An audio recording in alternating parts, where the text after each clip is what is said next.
வேண்டும் பூர்வீக நிலங்கள் வேண்டும் வேண்டும் வேண்டும் வேண்டும் வேண்டும் பூர்வீக நிலங்கள் வேண்டும் கையெட்டு சட்டவிரோத விகாரைக்கு காவல்துறை காவலா சட்டவிரோத விகாரைக்கு காவல்துறை காவலா சட்டவிரோத விகாரியை உடனே அகற்று சட்டவிரோத விகாரியை உடனே அகற்று சட்டவிரோத விகாரைக்கு சட்டவிரோத விகாரியை சட்டவிரோத விகாரைக்கு காவல்துறை காவலா கையெட்டு கையெட்டு வணக்கங்களுக்கும் வணக்கங்களுக்கும்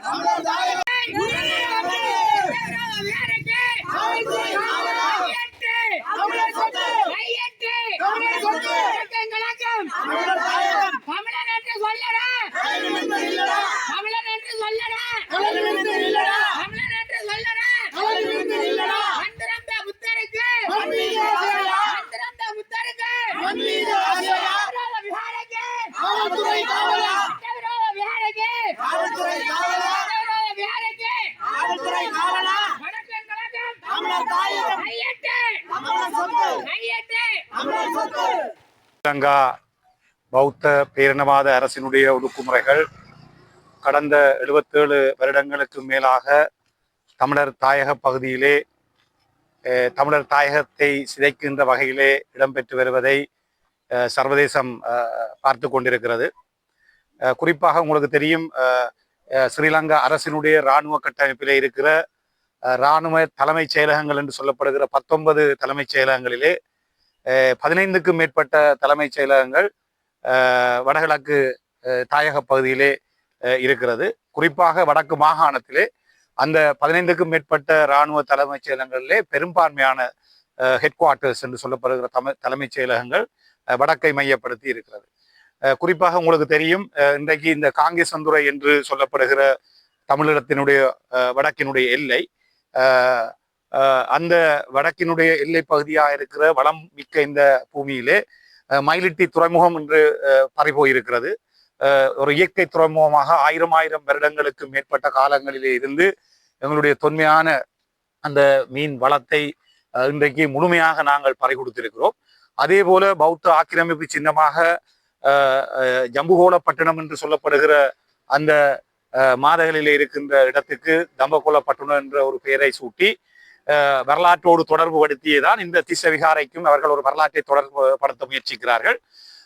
கிறிஸ்துவுக்கு முன்னர் 236 ஆண்டுகளுக்கு முதல் தேவநம்பிய திசன் காலத்திலே அசோக சக்கரவர்த்தியினுடைய மகனாக மஹிந்தவும் சங்கமித்தேகவும் தேவநம்பிய திச காலப்பகுதியிலே பௌத்த மதத்தை பரப்புவதற்கு இங்கே வந்து இறங்கி இங்கே அது ஒரு வரலாற்றை புனைந்த தொடர்பு படுத்தலே கொண்டு வந்திருக்கிறார்கள். குறிப்பாக தொல்பொருள் விடைய ஒரு திணைக்களம் ஒன்று இருக்கிறது உங்களுக்கு தெரியும். ஸ்ரீலங்கா அரசினுடைய திணைக்களத்துல யாழ் மாவட்டத்துல 44 இடங்கள் தொல்பொருள் சின்னங்களாக அறிவிக்கப்பட்டிருக்கிற அந்த அவை சார்ந்து எங்களுக்கு விமர்சனங்கள் இருந்தாலும் கூட அதிலே இந்த திஸ்ஸவிகாரை சம்பந்தமாக சங்கமித்தனுடைய இந்த தொடர்புல இருக்கிற 136 வருடங்கள் பற்றி எதுவுமே இல்லை. குறிப்பாக நீங்கள் அந்த அதுல இருக்கிற பேர் பலகையை நீங்க போய் பார்க்கணும். பேர் பலகையில போட்டிருக்குது இராணுவத்தினராலே கொண்டு நடத்தப்படுகிற திஸ்ஸரஜ மகாவிகாரை என்றுதான் அந்த அதனுடைய பேர் பலகை சொல்லப்பட்டிருக்கிறது. யுத ஹமுதா தாயகத்தேன், அதாவது இராணுவத்தினுடைய பங்களிப்போடு பவத்தா கெனேனலமன கொண்டு நடத்தப்படுகிற திஸ்ஸரஜ மகாவிகாரை என்று சொல்லி இது முற்று முழுதாக சிங்கள பௌத்த பேரினவாத இந்த கட்டமைப்பினுடைய இன அழிப்புக்கு காரணமாக இன்றைக்கு செம்மணியில உங்களுக்கு தெரியும் 96ஆம் ஆண்டு நடந்த அந்த இடப்பெயர்வுகளோடு யாழ்ப்பாணத்திலே நடந்த மிக கொடூரமான அந்த விடயங்களை நாங்கள் இன்றைக்கு அனுபவித்துக் கொண்டிருக்கிறோம். 50க்கும் மேற்பட்ட உடலங்கள் அங்கே மீட்கப்பட்டிருக்கிறது. அது இன்றைக்கு திருக்கேதீஸ்வரம், மன்னார், கொக்கு தொடுவாய் இவ்வாறு வடகிழக்கு தாயகம் சார்ந்த வகையிலே ஒரு பிசிக்கல் ஜினோசைடு என்று சொல்லப்படுகிற ஆள்சார் இனப்படுகொலைக்கு அப்பாலே ஒரு கட்டமைப்பு சார் நிறுவனமயப்படுத்தப்பட்ட சிங்கள பௌத்த பேரினவாதத்தினுடைய இந்த இன அழிப்பு கட்டமைப்பு வந்து 77 வருடங்களுக்கு மேலாக இந்த நிலத்திலே இடம்பெற்று வருகிறது. நீங்க 1911ஆம் ஆண்டு புள்ளி விவரத்தை எடுத்து பார்த்தீங்கன்னு சொன்னால் திருவோணமலை மாவட்டத்தில் வெறும் 1-2 வீத சிங்கள மக்கள் ஒரு இருந்த இடத்துல 48ஆம் ஆண்டு சுதந்திரத்துக்கு பின்னால கல்லோயா திட்டத்தை அறிமுகப்படுத்துவதன் ஊடாக அந்த கல்லோயா திட்டம் தமிழர் பகுதிகளுக்கு வந்ததோ இல்லையோ அந்த கல்லோயா திட்டத்தோட முற்றுமுழுதாக சிங்கள ஆக்கிரமிப்புக்குள்ளானது. இயற்கைக்கு மாறான வகையில குடிப்பெரம்பலை அங்கே மாற்றியமைத்து கிழக்கு மாகாணம் பறிபோயிருக்கிறது. அதே போல மகாவலி என்கின்ற அந்த மகாவலியை வடக்குக்கு கொண்டு வர மாதிரி அதுல மகாவலியில நீர் வருதோ இல்லையோ அதோட சேர்த்த இந்த சிங்கள ஆக்கிரமிப்புகள் எல்லாம் இடம்பெறதை பாக்குறீங்க. குறிப்பாக யாழ்ப்பாணத்தை இலக்கு வச்சு இந்த தையிட்டில நடக்கிற இந்த இன அழிப்பை நீங்கள் மிக அவதானமா பார்க்கணும். உங்களுக்கு தெரியும் இன்றைக்கு 3000க்கும் மேற்பட்ட ஏக்கர்கள் வந்து இராணுவ கட்டுப்பாட்டுக்கு இருக்குது இந்த வலிவடக்கு பிரதேசத்துல. அதே போல இந்த பிரதேசங்கள்ல மயிலிட்டி இந்த ஜம்புகோலப்பட்டினத்தை தம்பகோலப்பட்டினம் என்று மாற்றி வைத்திருக்கிற இந்த சித்தரிப்புகளோட இந்த தையிட்டியிலையும் இந்த விகாரையை கொண்டு வந்து இன்றைக்கு விகாராதிபதி ஜின்தொட்ட நந்தாராம தேரர் என்று சொல்லுகிறவர் வந்து இன்றைக்கு இந்த வாக்காளர் பட்டியலில் ஏறி இருக்கிறார். அப்ப அவரை பதிவு செய்யறதுக்கு எங்களுக்கு தெரியும், எங்களுக்கு ஒரு சாதாரணமா ஒரு வாக்காளராக வாரன்னு சொன்னால் அவருக்குரிய பதிவுகளை இன்றைக்கு எப்படி நாங்கள் அந்த பதிவுகளை செய்யறதுக்கு ஒரு வரன்முறை இருக்கு. இங்க இன்றைக்கு நாங்கள் அறிகிறோம் பல விண்ணப்பங்கள் கொடுக்கப்பட்டு இந்த விகாரையினுடைய முகவரியில பதிகிறதுக்காக தென்பகுதியிலே இருந்து அப்பாவி சிங்கள மக்களை கொண்டு வந்து மிக மோசமாக இந்த நீதியாக சட்டவிரோதமாக கட்டப்பட்ட இந்த விகாரைக்கு அவர்களை வணங்குவதற்காக அவர்களுடைய வணக்கங்களை செலுத்துவதற்காக கொண்டு வருகிற இந்த இடத்துல நாங்கள் தென்பகுதி மக்களுக்கு உண்மையான விடயங்களை கொண்டு செல்கிற பொழுது பலாலி போலீஸ் நிலையத்து பொலிப்பதிகாரி உள்ளிட்ட இந்த போலீசார் வந்து அந்த மக்களை எங்களோட உறவாட விடுகிறார்கள் இல்லை, அந்த வாகனங்களை உள்ளே எடுத்துக்கொண்டு போகிறார்கள். போலியாக இந்த அப்பாவி மக்களை உள்ளுக்கு கொண்டு போய் இந்த சட்டவிரோத கட்டிடத்துக்கு ஒரு சட்ட அங்கீகாரத்தை பெற்றுக் கொடுக்கிற வகையில இந்த சிங்கள பௌத்த பேரினவாத அரசினுடைய அனைத்து கட்டமைப்புகளும். உங்களுக்கு தெரியும் இந்த விகாரைக்குரிய விகாராதிபதி வாகனத்தை பார்த்தீங்கன்னு சொன்னால் ஒன்றில் கடற்படையினுடைய வாகனம், இல்லாட்டி இராணுவத்தினுடைய வாகனம், இல்லாட்டி இராணுவ ஆகாயப்படையினுடைய வாகனம், இல்லை என்று சொன்னால் போலீசினுடைய வாகனம். இந்த 4 வாகனத்திலையும் இந்த விகாரைக்குரிய விகாராதிபதி வாரத்துக்கான பெட்ரோலை எப்படி இந்த அரசாங்கம் கொடுக்கலும். நாங்கள் அனுரகுமார திசாநாயக்கிட்ட கேட்கிறோம், இந்த ஜின்தொட்ட நந்தாராம தேரர் என்கின்ற இந்த விகாரைக்கு பொறுப்பான விகாராதிபதி வந்து எப்படி இந்த இராணுவத்தினுடைய பாதுகாப்போடு இராணுவத்தாலே கட்டப்பட்டதாக சொல்லப்படுகிற இதுல பேராசிரியர்கள் மொரட்டுவ பல்கலைக்கழகத்தை சேர்ந்த 2 பேராசிரியர்கள், அதாவது கட்டிடவியல் துறை ஆர்கிடெக்சரல் கட்டிட கலைக்கு துறைக்கு பொறுப்பான ஒரு பேராசிரியரும் சிவில் கட்டுமானத்துக்கு பொறுப்பான பேராசிரியரும் இதுக்கு வரைபடம் செய்து கொடுத்திருக்கிறார்கள். ஆகவே இது ஒரு கட்டமைக்கப்பட்ட சிங்கள பௌத்த பேரினவாதத்தினுடைய அனுசரணைகளோடு நடைபெறுகிற ஒரு விடயமாக இந்த இடம் இன்றைக்கு பார்க்கப்படுது. இது யாழ்ப்பாணத்தை மையப்படுத்தி ஒரு சிங்கள குடிப்பெரம்பலை செய்து தமிழர் தாயக பரப்பு அங்குமே தமிழர்களுடைய தாயகத்துல சிங்கள மக்களை பலாத்காரமாக குடியேற்றுகிற இந்த முயற்சியை நாங்கள் முற்றாக நிராகரிக்க வேண்டும். அந்த இடத்துலதான் இந்த அப்பாவி பொதுமக்கள் இன்றைக்கு இதுல கூடியிருக்கிற பொதுமக்களுடைய காணிகள் அங்கே பறிபோய் 35 வருடங்கள் ஆகிறது. அந்த காணிக்குரிய உறுதியை வச்சு கொண்டு இந்த மக்கள் வெளியில வீடுகள்ல வாடகைக்கு தங்கி இருக்கணும். இதுல சாருஜன் என்று சொல்லி இந்த தையிட்டி வட்டாரத்திலே உள்ளூராட்சி சபை உறுப்பினராக இருக்கிறவர் வந்து அவர் இங்க இருந்து வெளியில போய்க்க அவருக்கு 1 வயசு, திரும்ப அவர் தன்னுடைய குழந்தையோட 1 வயசு குழந்தையோட வந்திருக்கிறார். 2018 வந்திருக்கிறார். இப்ப அவர் ஒரு வாடகை வீட்டுல தங்கி இருந்துதான் தன் துணைவியாரோடையும் ஒரு மகனோடையும் தங்கி இருக்கிறார். அப்ப அவருடைய காணியில்தான் இந்த இன்றைக்கு விகாராதிபதி தங்குவதற்கான மடங்கள் அந்த தங்குமிடங்கள் எல்லாம் அமைக்கப்பட்டிருக்கிறது. ஆகவே இது ஒரு திட்டமிடப்பட்ட சிங்கள பௌத்த பேரினவாதத்தினுடைய ஒரு ஆக்கிரமிப்பு கட்டமைப்பு சார் ஒரு இன அழிப்பு, ஒரு நிறுவனமயப்படுத்தப்பட்ட இன அழிப்பின் தொடர்ச்சியாக இன்றைக்கு தொடர்ந்தும் 2025ஆம் ஆண்டும் இன்றைக்கு உங்களுக்கு தெரியும் செம்மணியில இடம்பெற்றுக் கொண்டிருக்கிற அந்த புதைகுடி விவகாரம். அதே போல இன்றைக்கு பல இடங்கள்ல தோண்டப்பட்ட புதைகுடிகள் எல்லாம் மூடப்பட்டிருக்கிறது. ஒவ்வொரு நாளும் புதைகுடியிலே எங்களுடைய இந்த மக்கள் காவு கொள்ளப்பட்ட மக்களுடைய உடலங்கள் எடுக்கப்பட்டு கொண்டிருக்கிறது. இது தொடர்பிலே நாங்கள் மிக விழிப்பாக இருந்து எதிர்வரும் காலங்களிலே மக்கள் போராட்டங்களை தயார்படுத்தி வடகிழக்கு தாயகம் எங்கும் பேரெழுச்சியாக இந்த விடயங்களை நாங்கள் சர்வதேசத்துக்கு கொண்டு செல்ல வேண்டும். அதற்கு உங்களுடைய ஒத்துழைப்புகளை வேண்டி நிற்கிறோம். நன்றி.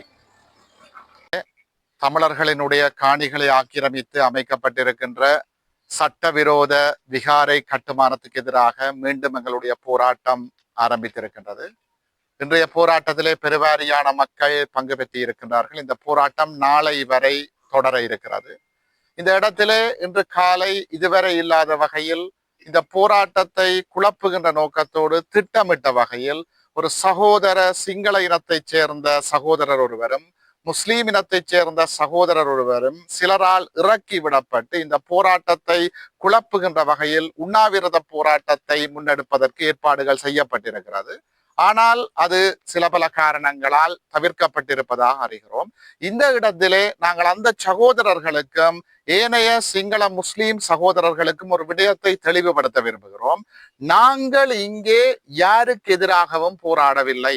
சகோதர சிங்கள இனத்துக்கு எதிராகவோ அல்லது முஸ்லீம் இனத்திற்கு எதிராகவோ அல்லது பௌத்த மதத்திற்கு எதிராகவோ அல்லது இஸ்லாம் மதத்துக்கு எதிராகவோ நாங்கள் இங்கு போராடவில்லை. நாங்கள் இங்கு இனவாத ரீதியாக செயற்படவில்லை.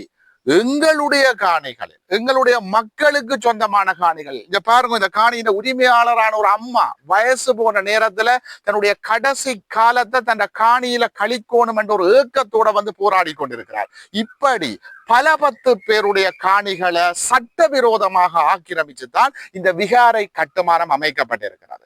இந்த சட்டவிரோத விகார கட்டுமானத்தை அகற்ற சொல்லித்தான் நாங்கள் போராடுகிறோமே தவிர சட்ட ரீதியாக அமைக்கப்பட்டிருக்கிற தலதா மாளிகைக்கு எதிராகவோ அல்லது எங்களுடைய மண்ணிலே அமைக்கப்பட்டிருக்கிற நைனாதீவு விகாரைக்கு எதிராகவோ யாழ்ப்பாணத்தின் மத்தியிலே அமைக்கப்பட்டிருக்கிற விகாரைக்கு எதிராகவோ நாங்கள் போராடவில்லை. அவை சட்ட ரீதியாக காலாதிகாலமாக அமைக்கப்பட்டிருக்கிறது. நாங்கள் அந்த விகாரைகளை மதிக்கிறோம். புத்த பெருமானுடைய போதனைகளை நாங்கள் மதிக்கிறோம்.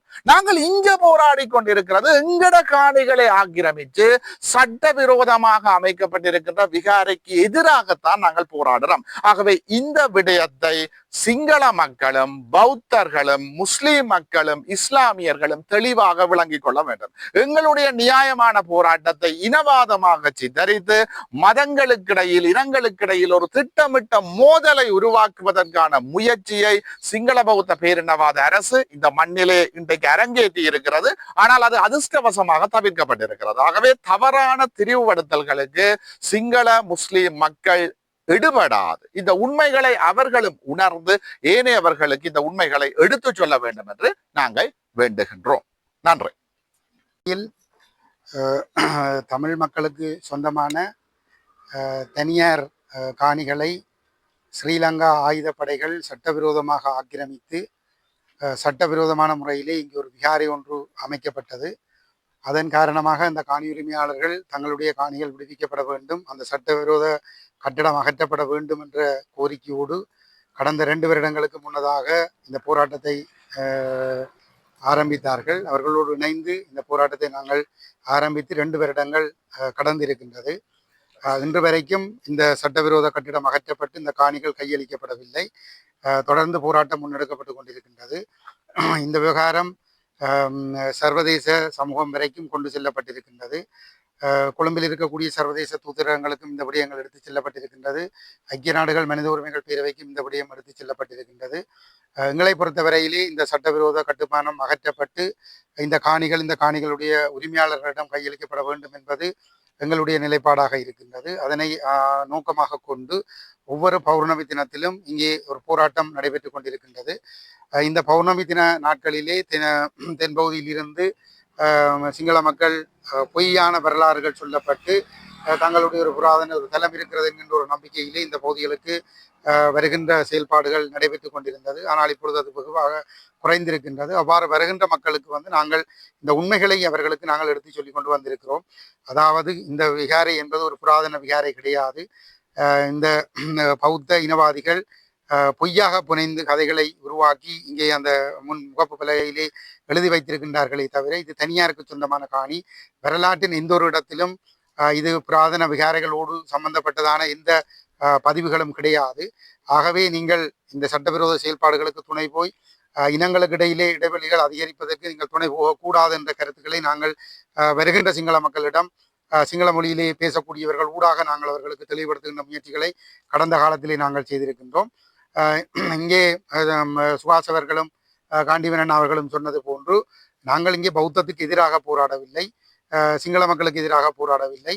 யாழ்ப்பாணத்திலும் சில நீண்ட காலமாக விடுதலை புலிகளுடைய ஆளுகையில் இருந்த பொழுதே இருந்த விகாரைகள் அப்படியே இருக்கின்றன. அந்த விகாரைகளுக்கு எதிராக எந்த கருத்துக்களையும் நாங்கள் கூறவில்லை. மாறாக இந்த ஆக்கிரமிப்புகளுக்கு எதிராகத்தான் நாங்கள் போராடுகிறோம். ஆகவே சிங்கள மக்களிடம் நாங்கள் கேட்கின்றோம், நீங்களும் சேர்ந்து குரல் கொடுத்து அரசாங்கத்திற்கு அழுத்தம் கொடுத்து இந்த இராணுவத்தினரால் தமிழ் மக்கள் மீது இன அழிப்பு செய்த இந்த இராணுவத்தினரால் இராணுவத்தினுடைய தேவைக்காகவென கட்டப்பட்டிருக்கிற இந்த சட்டவிரோத கட்டுமானத்தை அகற்றி இந்த விகாரையை இந்த காணிகளை உரிமையாளர்களிடம் ஒப்படைப்பதற்கு உங்களுடைய ஒத்துழைப்புகளையும் நாங்கள் எதிர்பார்க்கின்றோம். இந்த செயல்பாடு என்பது இலங்கை தீவிலே தமிழர்களும் சிங்களவர்களும் ஒரு சமத்துவமாக வாழக்கூடிய ஒரு இடத்தை நோக்கி செல்வதற்கான ஒரு தொடக்க புள்ளியாக இது ஒரு அமையலாம். ஆகவே இந்த விகாரை அகற்றப்பட்டு ஆக வேண்டும். சட்டத்தின் ஆட்சி என்பது வெறுமனே சிங்களவர்களுக்கு மட்டுமானதாக இருக்க முடியாது, அது தமிழர்களுக்கானதாகவும் இருக்க வேண்டும். ஆகவே இந்த விகாரை அகற்றப்பட வேண்டும் என்று வலியுறுத்தி நாளைய தினம் காலை 6 மணியில் இருந்து மாலை 6 மணி வரை நடைபெற இருக்கின்ற இந்த போராட்டத்திலே அனைத்து தமிழ் மக்களும் பங்கு கொண்டு, ஏன் முஸ்லிம் மக்களும் சிங்கள மக்களும் கூட பங்கு கொண்டு இந்த போராட்டத்தை வெளிப்படுத்த வேண்டும் என்று கேட்டுக்கொள்கின்றோம். வணக்கம்.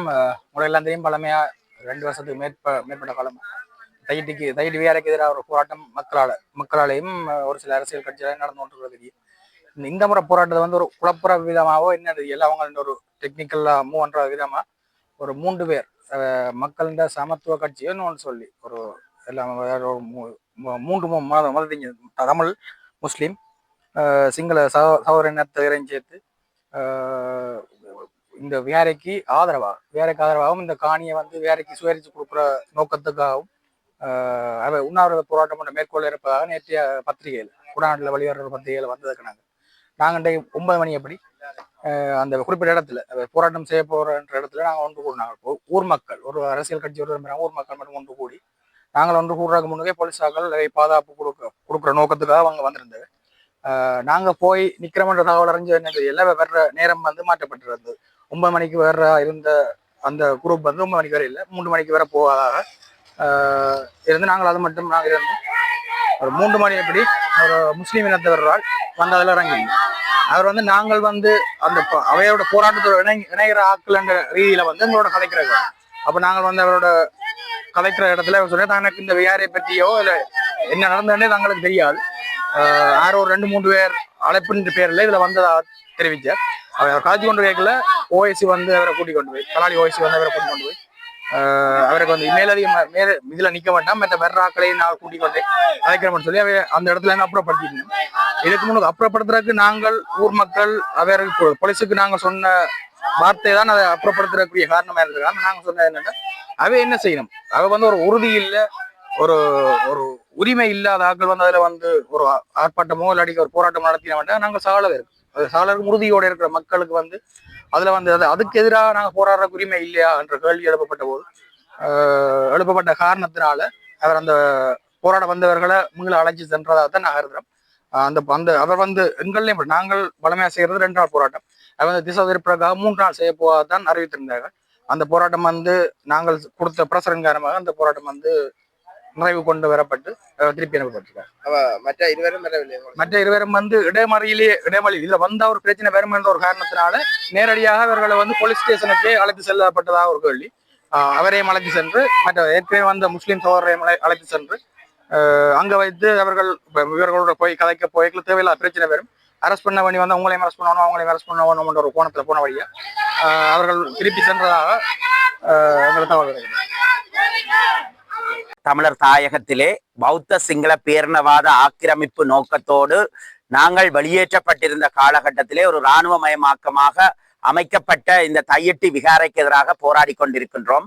அடிப்படையிலே இந்த போராட்டம் என்பது இந்த பிரதேசத்திலே இருக்கக்கூடிய பாதிக்கப்பட்டிருக்கக்கூடிய மக்களை ஒன்றிணைத்ததாக அமைந்திருக்கின்றது. அடிப்படையிலே நாங்கள் இந்த இடத்திலேயும் அரசாங்கத்திடம் கேட்கின்றோம். அரசாங்கம் கூறியது மக்களுடைய காணிகள் மக்களுக்கே சொந்தமானது என்று. ஆனால் இன்று 7 மாதங்களுக்கு மேலாக இந்த ஆட்சி மாற்றம் ஏற்பட்ட சூழ்நிலையிலும் கூட அவர்கள் இந்த காணிகளை விடுவிப்பதற்கு தயாராக இல்லை. மாறாக இன்றும் அரச நிதியிலும் அதே நேரத்திலே போலீஸ் பாதுகாப்பையும் அளித்துக் கொண்டு சட்டவிரோதமான நடவடிக்கைகளுக்கு அரசாங்கம் துணை போகின்றது. இந்த இடத்திலே நாங்கள் தெளிவாக சொல்லுகின்றோம், எங்களுடைய மக்களுடைய காணிகள் அவர்களுடைய அங்கீகாரம் இன்றி பொய்யாக கபலீகரம் செய்யப்படுவதற்கு எத்தனிக்கப்படுகின்றது. இது பௌத்த சிங்கள பேரினவாதத்தை ஆக்கிரமிப்பதற்கான ஒரு நிகழ்ச்சி நிரலின் அடிப்படையிலே தொடர்ச்சியாக திட்டமிட்டு நடந்து வருவதிலே ஒன்றாக அமைகின்றது. அந்த அடிப்படையிலே கடந்த காலத்தில் ஆளுநர் கூட கூறியிருந்தார், இங்கிருக்கின்ற மக்கள் மாற்று காணிகளுக்கு தயாராக இருக்கின்றனர் என்று ஒரு பொய்யான கருத்தை கூறியிருந்தார். இவற்றையெல்லாம் வன்மையாக கண்டிப்பதுடன் எங்களிடத்திலே இருந்து அபகரிக்கப்பட்ட நிலங்கள் மீள எங்களுக்கு கையளிக்கப்பட வேண்டும் என்றும், நாங்கள் எங்களுடைய சொத்துக்களுக்கு உரித்தாளர்கள் என்றும், வடக்கு கிழக்கு தமிழர் தாயகம் என்பதை எந்த இடத்திலும் இடையூறுபடுத்தாது அங்கீகரிக்க வேண்டும் என்றும் நாங்கள் கேட்டுக்கொள்வோம். உரிமையாளர்கள் இங்கே உட்கார்ந்திருக்கிறார்கள். ஆனால் அந்த காணியிலே ஏற்கனவே சுபாஷ் அவர்கள் குறிப்பிட்டு சொன்னதை போல புத்த பகவானுடைய போதனைகளுக்கு எதிராக அவரை பின்பற்றுவதாக சொல்லிக் கொண்டிருக்கக்கூடிய சமயத்தை சார்ந்திருக்கக்கூடியவர்கள் ஒரு மத தலத்தை இங்கே அமைத்துவிட்டு அதை அங்கீகரிக்க வேண்டும் என்பது மாதிரியாக உண்ணாவிரதம் இருக்க போகிறதாக சொல்லப்படுகிற வேடிக்கைகள் எல்லாம் இந்த நாட்டில் தான் நடக்கும் என்று நாங்கள் நினைக்கிறோம். அந்த அளவுக்கு மக்கள் மத்தியில் ஏற்கனவே மிக மோசமாக புரியோடி போயிருக்கக்கூடிய இன ரீதியான மத ரீதியான முரண்பாடுகளை இன்னும் கூர்மைப்படுத்துகிற அந்த செயற்பாடுகளை கடந்த கால அரசாங்கங்கள் அவைகள் செய்து வந்தன. ஆனால் அதே வேலையை இன்றைக்கும் ஆட்சியில் இருக்கக்கூடிய ஆட்சியாளர்கள் செய்து கொண்டிருக்கிறார்கள். ஆனபடியால் இந்த விடயங்களை சரியான முறையிலே மக்கள் மத்தியிலே கொண்டு சேர்க்க வேண்டிய, அதிலும் குறிப்பாக சிங்கள மக்கள் மத்தியிலே கொண்டு சேர்க்க வேண்டிய ஒரு பெரிய பொறுப்பு எங்களுக்கு இருப்பதாக நாங்கள் நம்புகிறோம். ஏனென்றால் எங்களுடைய மக்கள் அவர்களுடைய போராட்டங்கள் எப்பொழுதும் அன்றைக்கும் சரி இன்றைக்கும் சரி ஒரு ஒரு நியாயமான ஒரு விடயத்துக்கான ஒரு போராட்டமாகத்தான் இருந்து கொண்டிருக்கிறது என்கிற அந்த செய்தியை நாங்கள் சொல்ல வேண்டியவர்களாக இருக்கிறோம். அதற்காக இந்த இந்த இந்த இந்த களத்திலே ஒவ்வொரு தவணைக்கும் ஒரு அடையாளமாக இதை நூர்ந்து விடாமல் இந்த இடத்திலே இந்த பிரதேச மக்கள் ஒன்று கூடி இந்த போராட்டங்களை முன்னெடுத்துக் கொண்டிருப்பது மிக ஒரு ஆரோக்கியமான ஒரு செயற்பாடாக இருக்கிறது. இது வெற்றி அடைவதற்காக நாங்கள் இங்கே திரண்டிருக்கக்கூடியவர்கள் மாத்திரமல்ல, ஒட்டுமொத்தமாக தமிழ் தேசிய இனமே இந்த விடயத்திலே விழிப்புணர்ச்சி அடைய வேண்டிய ஒரு பாரிய தேவை இருப்பதாக நாங்கள் நம்புகிறோம். அதை செய்ய வேண்டிய பொறுப்பு எங்கள் ஒவ்வொருவருக்கும் இருப்பதாகவே நாங்கள் கருதுகிறோம். நன்றி.